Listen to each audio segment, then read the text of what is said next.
Go ahead and start your warm-up. In order to learn something, we need to partially forget it. We have our working memory, which is the site of thinking, and it's very, very finite. And then we have our seemingly infinite long-term memory. The more times you go to your long-term memory to pull a piece of information back into your working memory, it strengthens what's called the memory trace between those two parts of your mind. And strengthening that path is part of the act of learning.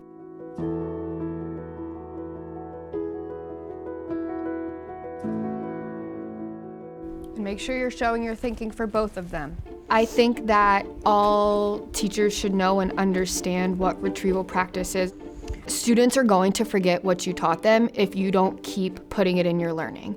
And so we do blasts from the past. Make sure for number one, it is not just communicating. So it's not just your sentence. I want to see everything.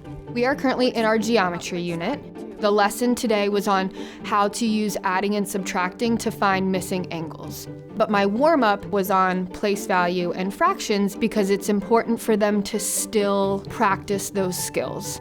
We haven't done place value and fractions in months. Make sure for number two that you are not just modeling it, but you are also explaining what your model says. You need to communicate your ideas. There's always two problems for our retrieval practice or our blasts from the past. They work on them independently, and they normally work for about 5 minutes or so, and then we will share. Describe the relationship between the 6 in number A and the 6 in number B. Caroline. The 6 in number A is 10 times. I call on a lot of different students for each problem so that we can actually talk through their strategies.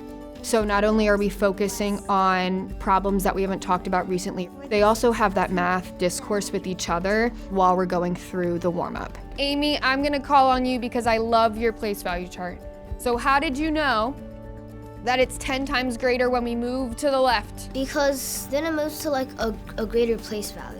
Okay, and that greater place value is how much greater? Every time we move to the left. 10 times. Good, 10 times greater. So every time we move Retrieval over, practice, at least for me in my classroom, is a Left. routine. It is not just checking that you understand the answer. I really want to know that you truly understand where your answer came from. All right. If all you're doing is checking whether or not something was learned, you're not inviting acts of retrieval. It's a surface level appreciation.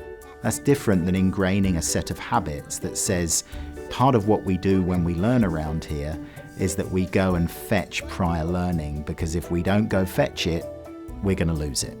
So she wasn't just getting them to retrieve, she was getting them to retrieve robustly.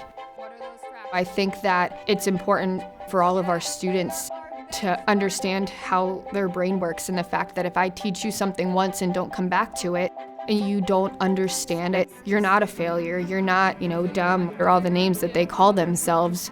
We haven't set your brain up for success. All right, we're getting into our lesson on angles. So go ahead and quickly close that.